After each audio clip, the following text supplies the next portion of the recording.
Arcilla del cielo, dos análisis de poesía de contemporáneos de la catástrofe del siglo XIX. Prólogo de mi parte. En el video anterior, Arcilla del cielo, se presentaron imágenes y fotos de casas, castillos y ciudades cubiertas de arcilla. Al iniciar el proceso, el autor halló más pruebas de este fenómeno. ¿Pero qué fue ese fenómeno? La ciencia aún no puede responder a esta pregunta. Sin embargo, los investigadores alternativos sí pueden.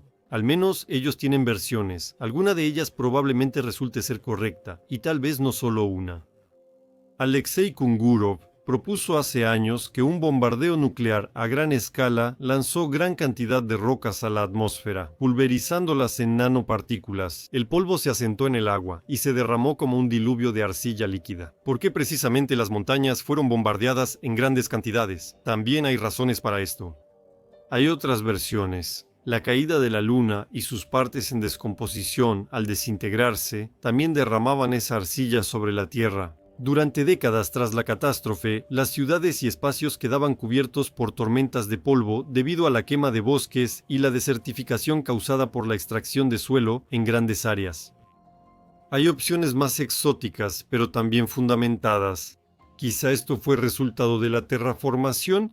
Cubrieron las evidencias de la civilización pasada por encima. Algo lo cubrieron, lo enterraron, algo en algún lugar no lo cubrieron por completo, o tal vez sí lo cubrieron, pero los cataclismos lo secaron, lo dispersaron, lluvias diluviales lo lavaron, parcialmente de regreso. Aunque algunas versiones se presentan como ideas creativas descabelladas, en comparación con lo que dicen los científicos oficiales, a veces esto puede parecer un peligroso ejemplo de sentido común. Y ahora pasamos al siguiente artículo del autor. Las pinturas presentadas pertenecen a diferentes artistas de distintos países. Nos interesan mucho, por supuesto, las causas de la destrucción de estas estructuras, pero el proceso de su sepultamiento es igual de fascinante. Ruinas de Italia, Louis-François Cassas, paisajista francés del siglo XIX. ¿Qué es lo interesante que vemos en esta pintura de las ruinas de Louis-François? En primer lugar, el tipo de destrucción, es decir, hubo alguna onda de choque o algún tipo de bombardeo con alguna sustancia. Un edificio de este tipo podría haber sido destruido por una ola de inundación, por ejemplo. Pero es poco probable que cataclismos naturales como huracanes pudieran llevar edificios tan sólidos a este estado. ¿Qué más interesante hay aquí? ¿Una persona con un palo? Obviamente, existe el peligro de hundirse. Este flujo de lodo no se ha secado lo suficiente como para ser seguro. Personas en la excursión agitan las manos, observan qué sucedió, evaluar la magnitud del desastre, qué trabajos de restauración se deben realizar. También miran hacia abajo. Funcionarios, evidentemente, algunos. Han pasado algunos años. Justo arriba crecen árboles de varios años y arbustos. Aquí volvemos todos a la misma pregunta, que caía desde arriba. Arcilla y además fértil, ¿dónde se quedó? Ahí crecieron arbustos y plantas.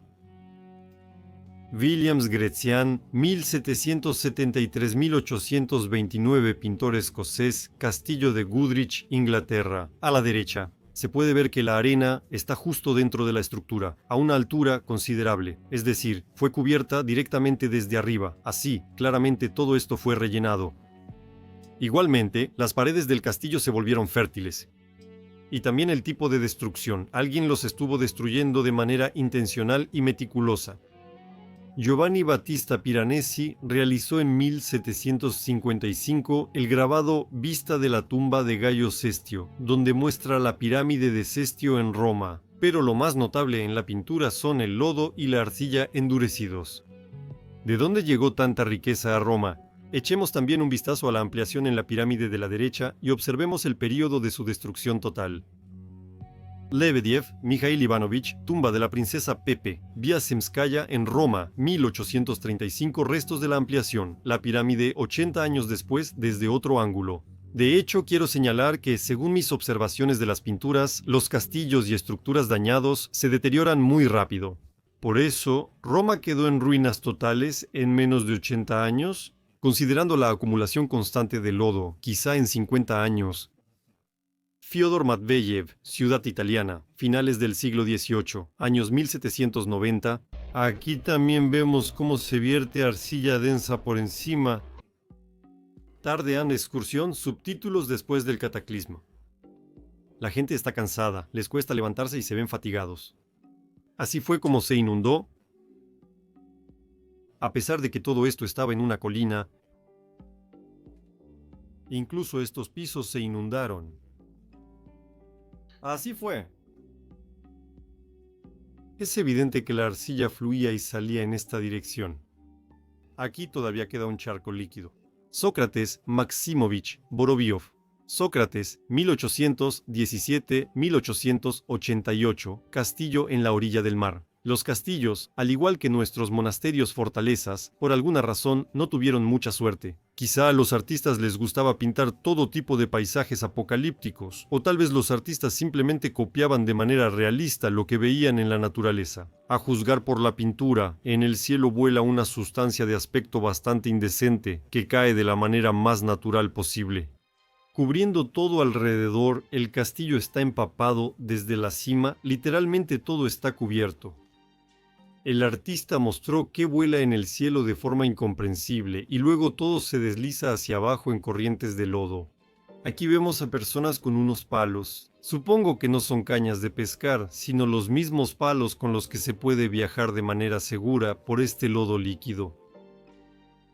Jacep Drozdovich, pintor bielorruso de 1888 a 1954, el castillo de Novgorod. Ahora empezamos a entender cómo se vertía el barro en las construcciones. Aquí se formó una zanja, un barranco. Lo atrapado en la construcción se detuvo ahí. El mismo pintor, la pared noroeste del castillo de Krevsky. ¡Qué construcción tan monumental! Y también esta montaña de barro se quedó junto a él. El castillo está destruido. Para destruir un castillo así, obviamente tuvieron que bombardearlo. Es posible que estas construcciones sean posteriores. Sobrevivieron los árboles y algunas edificaciones. Entrada al túnel subterráneo Nagoryan Rebakshat en Vilna. O quizá los túneles quedaron así tras llenarse de arcilla. Además, aquí la arcilla fluía hacia abajo en esa dirección. Quizás por eso la entrada quedó libre. Bagaevsky Konstantin Fyodorovich. Las puertas en la torre ya están llenas de tierra. Bagaevsky Muros y Torres de Soldagi, año 1904. La naturaleza prefiere toneladas de arcilla, eso vemos. El siguiente video, yo, multitud y vidrio. Vitali Vereshchagin, Mausoleo Gur Emir Samarcanda, 1869-1870. Se observa claramente el proceso de formación de una capa cultural, por así decirlo, entre comillas. La construcción casi se hundió, porque la arcilla se acumulaba y así se vertía encima. Aquí, al parecer, luego los vientos y las lluvias lo arrastraron, pero así quedó impregnado en las cúpulas. Aquí vemos a una persona de pie. ¿De qué escala estamos hablando? También vino a evaluar la magnitud del desastre. Los pedazos de las construcciones están esparcidos, quizás por la ola de la inundación, o tal vez por un bombardeo. Vereshchagin, Mausoleo Shah Izinda, 1869, Turquestán. El impacto en la cúpula fue desde arriba y la arcilla caída se impregnó en ella. Subtítulos. La vez pasada revisamos Europa y Rusia y analizamos el impacto de un fenómeno desconocido como la caída de arcilla, acumulación de arena y bombardeo de piedras sobre construcciones. ¿Y qué pasa en los países vecinos de Rusia? Varias pinturas de Bielorrusia me llamaron la atención, por eso las llamaré las ruinas de la Bielorrusia antigua. Aquí siempre se habla de Roma y Grecia como lo antiguo, pero la Bielorrusia antigua también suena bien. Yusef Peshko, ruinas del castillo Belikoval, Smoliani, Bielorrusia, fines del siglo XVIII, arena en el castillo. Parece que solo quedó una pared. Todo dentro está destruido. También hay pedazos de paredes en el campo. Los pedazos están enteros. ¿Qué tan fuertes debieron ser? Los techos fueron arrancados. También vinieron personas a hacer una excursión. Aquí hay un bloque así de grande al lado. Redactor está señalando algo en el show. La vegetación ha crecido un poco. Redactor. Napoleón Mikhailovich Orda. Este es su nombre, un famoso pintor, compositor y pianista, cuya vida y obra están relacionadas con Bielorrusia. Nació en Borodzevichi, distrito de Pinsk, provincia de Minsk, hoy distrito de Ivanovo, en la región de Berezov.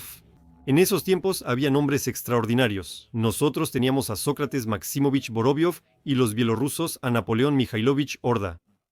Estas casas se construyeron después. Este castillo tengo la firme sensación de que fue vaciado específicamente. Concretamente, este castillo fue vaciado. Querían hacer simplemente un gran montón, pero se erosionó. Luego, otra observación interesante.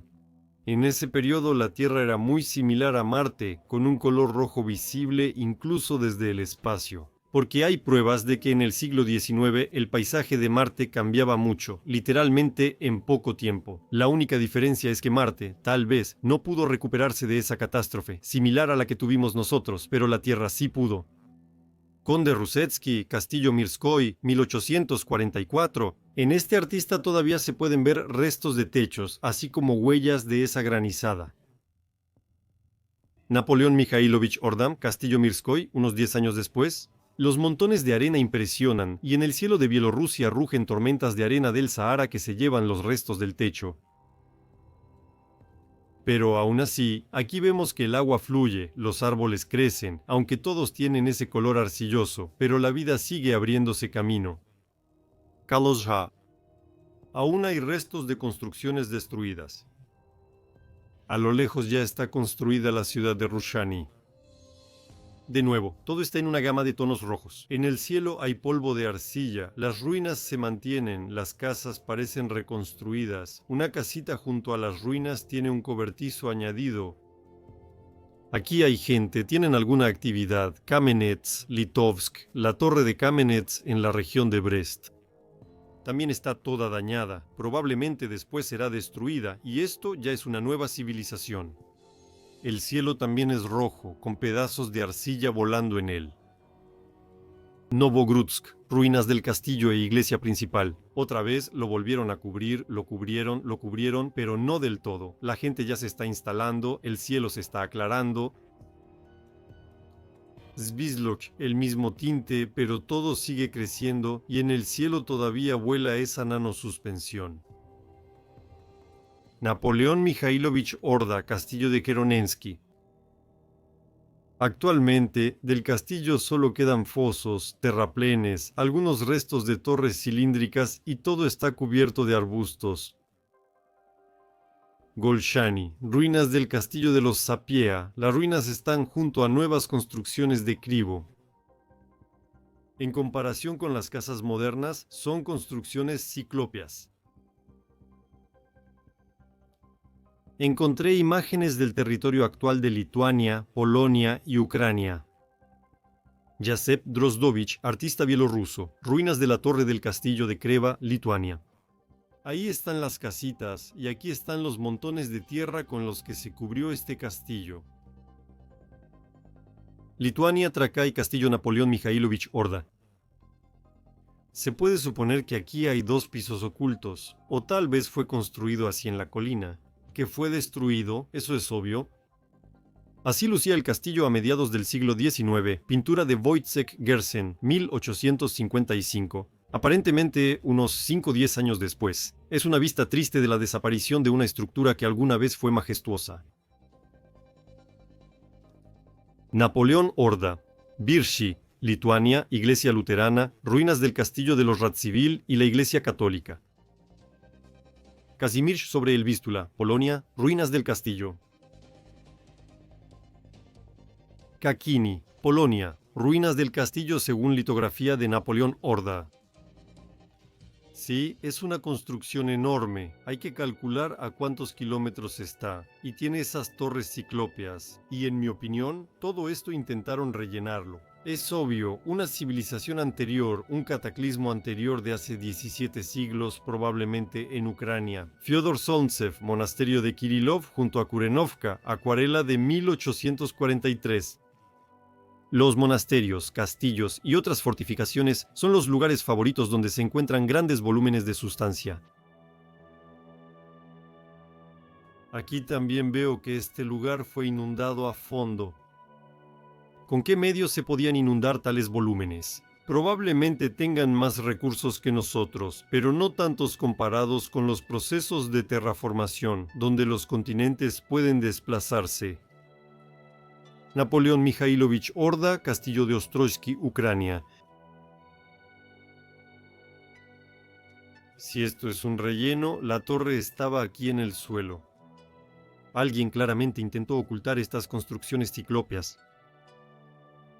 Ekaterinoslav, Dnipropetrovsk, ahora Dnipro. Vista de las catedrales de la Asunción y la Transfiguración, fragmento de un grabado del siglo XIX. Aquí se siente como arena movediza, aunque parece no estar relacionada con nuestros sedimentos sólidos. En mi opinión, este relleno, posiblemente, fue arrastrado por las lluvias de esta manera. Todas estas construcciones son recientes, incluyendo esto. Debajo podría haber algo colosal enterrado. Poslenov Vasily. Vista de Feodosia desde la cuarentena con ruinas de la fortaleza genovesa, 1912, extraño depósito de arena. Si se construye algo sobre esto, aquí de inmediato viene a la mente la cuesta Andreevsky en Kiev. Quizá aquí también haya una construcción enterrada. Bajo esta colina podría haber arquitectura de una civilización anterior a la pasada. Está amontonado de manera tan ordenada, Jalabás. Kiev devastado. Brusov Valery Yakovlevich. Durante 4 días caminamos por la estepa desolada y por fin se nos abrió la extensión del Dnieper, donde se une con el Desna. Su hermana, quien no se maravilló allá de su magnificencia. Ese día no nos importaban las bellezas sobrenaturales, solo apresurábamos el paso a Kiev saqueado y desierto para besar el polvo de la iglesia de la Dísima y llorar sobre las piedras de las puertas doradas. Vagamos toda la noche entre ruinas, desesperados y llorando lo perdido. Por la mañana, todos entre lágrimas, seguimos nuestro camino. 3 días después, se nos revelaron los Cárpatos. Año 1898, ruinas de la iglesia Santa Irina en Kiev, dibujo de Mikhail Sachin, 1846. Y después, en orden aleatorio, cuadros y fotografías, testigos mudos de cataclismos. Alepo, Siria, ciudad pobre, desdichada y desgarrada, y aún ahora no tienes paz ni tranquilidad. Fotografía de los años 1842-1844. Estas destrucciones sugieren que las acciones militares de esos años fueron tan intensas como las actuales. París, Thomas Guertin, calle Saint-Denis, en París, 1775-1803. Ya se nota que aquí limpiaron todo, pero las huellas de destrucción aquí son simplemente totales. Guillermo Turner, Canterbury, Kent, 1793, Puente Galés en Shrewsbury. Siento que Europa se fue derrumbando gradualmente. Primero sometieron a Roma e Inglaterra en el siglo XVII y luego fueron desmembrando Rusia hasta ponerla de rodillas. La guerra era constante y a gran escala. Joseph Mellord y William Turner es famoso por sus paisajes, especialmente por usar el color para efectos dramáticos. Disfrutaba representar desastres naturales como erupciones volcánicas, tormentas y avalanchas. Según la versión oficial, Turner viajaba con frecuencia a los Alpes. En la década de 1840, Turner visitó Goldau en Suiza, destruido en 1806 por un deslizamiento que mató a 457 personas. El drama se considera un símbolo de la destrucción del pueblo. William Turner, Goldau, localidad en Suiza, en el cantón de Schwyz, 1841-1843. Es bastante extraño. Hay personas sentadas, pescando, y no les preocupa lo que sucede en el fondo. Ahí está, creo, una persona de pie. Para mí, esto parece algún tipo de portal de subtítulos. Turner no me parece inadecuado. Por ejemplo, aquí está la pintura Incendio en el Parlamento el 16 de octubre de 1834. El deslizamiento de tierra suizo no se parece a un incendio. Incluso al pintar algo semiabstracto, seguía siendo comprensible. Por ejemplo, en 1842 crea una tormenta de nieve por la noche. ¿Qué más se puede pintar en un pequeño pueblo suizo, si no es un deslizamiento de tierra o una avalancha? Tal vez ya tengo un prejuicio hacia los nombres de las pinturas y la interpretación de los eventos por parte de los expertos, pero lamentablemente una enorme cantidad de pinturas ha sido renombrada y encubierta, así que nunca adivinarías la verdadera intención del autor. Paisaje, castillo, vista de la ciudad. El hecho de que este paisaje, castillo o ciudad fuera a desaparecer, de algún modo se omitía en el título de la pintura. Aquí, por ejemplo, Carnegie. Según sus proyectos se construyeron todos los palacios imperiales y principescos, haciendas, bancos, institutos y hospitales. En Moscú y San Petersburgo de esa época se creó el proyecto de la Bolsa de San Petersburgo. La construcción comenzó en 1783, pero en 1787, el año en que se pintó el cuadro, el edificio, completamente construido hasta el techo, fue demolido porque no correspondía al aspecto de la ciudad ni a las tareas urbanísticas. Como siempre, una versión oficial lógica y amable. Duró 5 años. El pintor Travers fue uno de los últimos en ver esta construcción. Del nombre probablemente simplemente quitaron las palabras inundación, tormenta y mucho menos diluvio. Lo mismo pasa con las fotos. Escocia, Edimburgo, 1843. La versión oficial es que el monumento a Walter Scott todavía está en construcción. Bueno, qué risa. Bueno, ¿quién lo hubiera dudado? Dan ganas de preguntar, ¿en qué etapa interesante de la construcción está? Abadía de Dryburgh, Escocia, 1844, tumba de Walter Scott. Noten que ruinas ni siquiera aparece en el nombre y el entierro está lejos del monumento. ¿Solo el escritor tuvo mala suerte tras su muerte o toda Escocia falló en la planificación urbana? Al final de mi relato me gustaría presentarles brevemente la obra de dos personas, un poeta y un artista poeta, quienes eran amigos y a veces las creaciones de uno se complementaban con las interpretaciones del otro. Bagayevsky Konstantin Fyodorovich, 1870 y 2943, Corona Astralis, 1908 o la Corona Estelar, y abajo tal vez la Fortaleza Estrella, así que interprétalo como quieras. No entendemos ni una décima parte de lo que sabían los artistas y poetas de finales del siglo XIX y principios del XX. El título de la pintura coincide con el poema de Maximilian Voloshin, un poeta nacido en 1877 en la Rusia cristiana y que creía en la reencarnación, en que hay personas que recuerdan sus vidas pasadas y también en que nuestras almas aspiran a las estrellas, pero alguien las mantiene encerradas en la tierra. Tras leer el poema se requieren explicaciones. Lete en la mitología griega antigua es una fuente y uno de los ríos subterráneos, el río del olvido. Al llegar al reino subterráneo, los muertos bebían de este río y olvidaban todo lo pasado. En cambio, quienes volvían a la tierra debían beber otra vez agua del río subterráneo. A continuación se presenta un extracto del poema Corona de Estreles de los Soles de Medianoche. Las luces nos atraen hacia ellas. Ay, no fuimos bautizados en aguas profundas, el verano, nuestro espíritu amargo y la memoria nos atormentan. En nosotros arde el dolor de ofensas ajenas a la vida. Exiliados, errantes y poetas. Para quien ve pero la luz del día lo ciega. Para quien vive en una cripta oscura. Para quien la tierra es un exilio sagrado. Para quien sueña y recuerda nombres. En el amor no hay alegría en los encuentros, sino oscuros éxtasis de despedida. Cuadro de Bogoyevsky, Konstantin Fyodorovich Estrellas. Y si el alma del poeta Maximilian Voloshin aspira a esas estrellas inalcanzables, a la luna le tiene una actitud bastante hostil.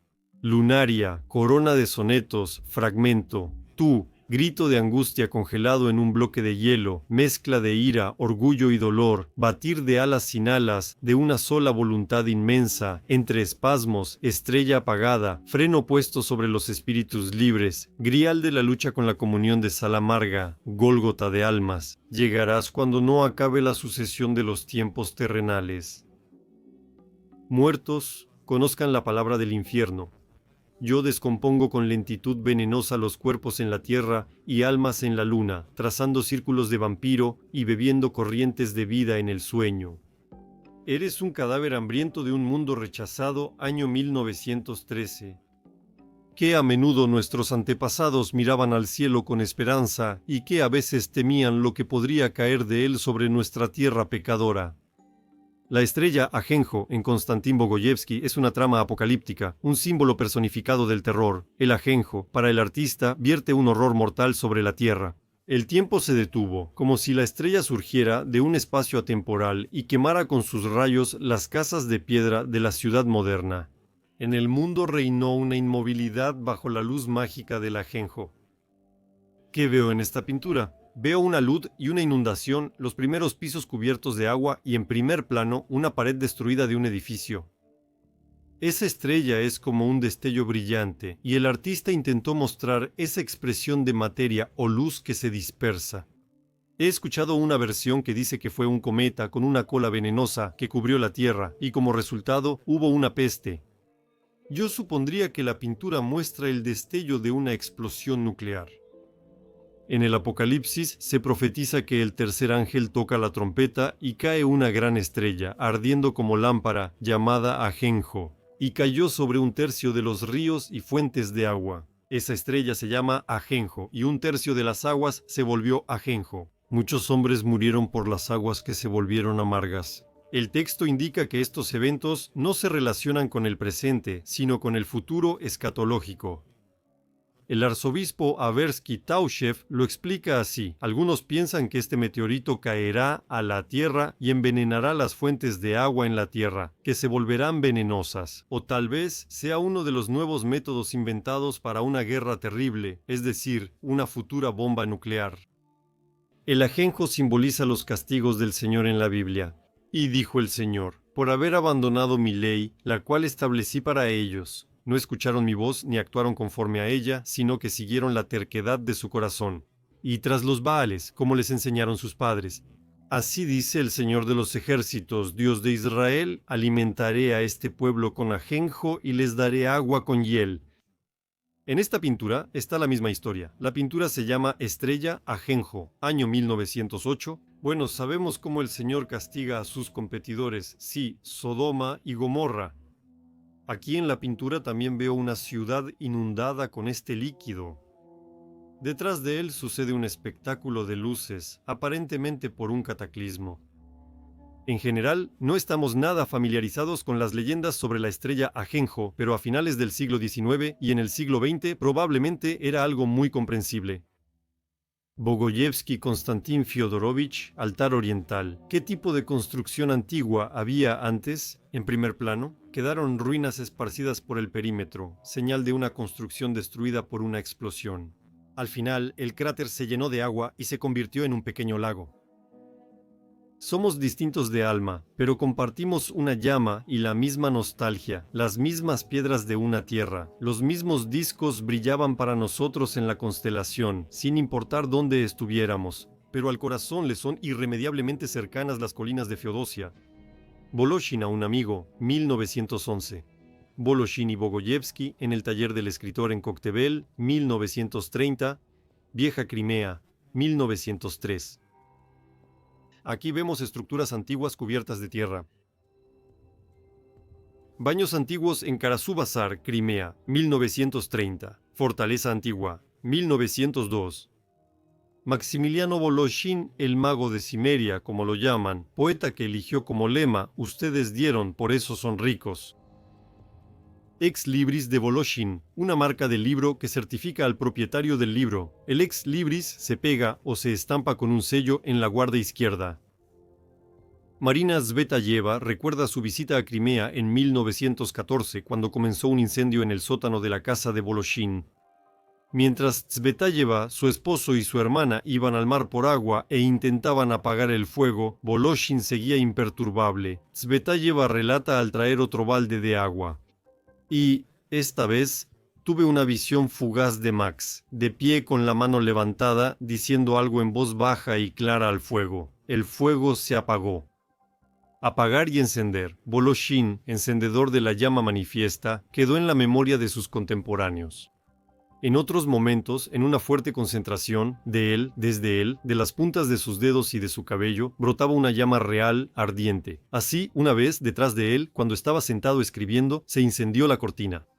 Durante un paseo en las montañas con amigos, él reunía musgo seco y lo encendía solo concentrándose en la rama seca. Testigos dicen que él calmaba, aliviaba el dolor con palabras y leía el destino en las palmas. También sus amigos recuerdan el caso cuando el poeta, que nunca negaba refugio a nadie durante la guerra civil, escondía en su casa a los rojos de los blancos y a los blancos de los rojos. Voloshin categóricamente no permitió que un desconocido pasara la noche en su casa. La dureza con la que Maximilian Alexandrovich echó a esa persona sorprendió a los presentes. Más tarde resultó que esa persona acababa de cometer un asesinato horrible y monstruoso. Maximilian Voloshin junto a su casa. Era un geólogo y arqueólogo apasionado. Los geólogos le pedían pinturas para analizar la estructura geológica local. Guerras civiles, destrozos, Rus con cuchillos, hijos avaros, Kalitas, con injusticias y saqueos, reunieron sus restos. En noches estrelladas y frías, como una araña feroz, Moscú tejía en tiempos oscuros su círculo estrecho y sin salida. Aquí mandaba el espía y el soplón y era feroz y estricto. El príncipe moscovita, el camarero y el portero ante el señor ten piedad, el nido de boyardos de las humildes Yurogev, el palacio, la prisión y el monasterio, donde durante 20 años un niño asesinado trazaba círculos como un murciélago, rompiendo huesos, estirando tendones. El trono de Moscú se estaba construyendo cuando la descendencia de una gata y una yegua, Pocharsky, llevó al poder a Piotr III Fyodorovich de nacimiento. Karl Piotr Ulrich, emperador ruso de 1728 a 1762, emperador ruso, primer representante de la dinastía Golstein-Gottorp-Romanov en el trono ruso. El anticristo Piotr reunió y agitó el bloque al vapor. Ostig lo afeitó y colgándolo en el potro le enseñó ciencias de los libros. El imperio, dejando la madriguera como un topo, fue incubado de huevos bajo la carne coronada de sus 5 emperatrices, y Rusia se volvió alemana, formal, repugnante. Bajo el brillo de las bayonetas y la mezcla de sangres de Holstein, Svertem y Berska, el trono ruso persistía. Y salieron silbando del cartucho las llamas arremolinadas, de la oscuridad a la luz, del cautiverio a la libertad, elementos y pasiones. Las tribus de Anafim, las iglesias, venciendo, las cadenas, resucitaron de las tumbas de Mazepa, Racine y Pugachov los monstruos de otros siglos. Pero incluso ahora, como en los días de antiguas caídas, toda ensombrecida en sangre, sigue siendo una tierra de éxtasis, una tierra que busca amor. Soporten y acepten la cruz en sus hombros, el trono en su cuello, en el alma retumba el sumergido Kitesh, nuestro sueño imposible. Nota, por ejemplo, yo no entiendo a este personaje. Aquí todo lo gobernaba un explorador y soplón, y era feroz y estricto. El príncipe moscovita es chambelán y portero. En el Señor, ten piedad, Dios. El poeta diferencia claramente al Señor de Dios, y el portero probablemente indica que este príncipe moscovita servía al Vaticano. Probablemente este no es Iván el Terrible. Sí, de hecho, él es zar, no príncipe, a quien en otro poema llama escrupuloso. Más adelante en el texto, cuando sobre el trono de la gata y la yegua, Posarsky llevó a reinar sobre el trono de la gata y la yegua, Maximilian Voloshin menciona a los boyardos Romanov, descendientes de Fyodor Andreyevich Koshka y Andrei Ivanovich Kobila. Sobre los hombros, la cruz. En el cuello, el trono. En el alma, resuena el Kites. Cuello significa cuello, columna vertebral. Kites, según la leyenda, era una ciudad ubicada al norte de Nizhny Novgorod, cerca de Vladimirskoye y el lago Svetloyar. Una ciudad que aparece y desaparece. Solo los puros de corazón y alma hallarán el camino a Kites. Se rumora que en clima tranquilo a veces se oyen campanas y cantos provenientes del lago Svetloyar. Vaya, Svetloyar parece la huella de un cráter nuclear. Es posible que alguna vez haya habido una ciudad de dioses y que haya pasado al plano astral. En teoría, solo hay que buscar fragmentos de la antigua ciudad alrededor del perímetro. Existe una extraña creencia de que cualquier deseo pedido en la tumba de Max Voloshin se cumplirá si dejas una piedra allí. Por eso, la tumba de Max Voloshin y su esposa, Maria Voloshina, se ha convertido en la tumba de los deseos. Los deseos aquí son muy variados, pero todos bastante decentes. De lo contrario, el mago no los cumplirá. Abajo en la piedra está escrito: quiero comer bien. También hay otras peticiones: reza por nosotros y por todos. El monumento que cualquier gobernante envidiaría, la naturaleza lo dio a Wolf, pero las personas nombraron esa roca como Voloshin. Creo que, para terminar, sería apropiado familiarizarnos un poco con las pinturas de Wolf, místico, científico, poeta, geólogo, arqueólogo y artista. Aquí hubo un bosque sagrado, un mensajero divino, de pie alado, tocaba estos claros. En el lugar de las ciudades no hay ni piedras ni ruinas, por las laderas de bronce pastan rebaños de ovejas. ¿Así la arena devora ciudades? Así es como cercan para que la arena se detenga, para detener la desertificación que ocurrió como resultado de la catástrofe.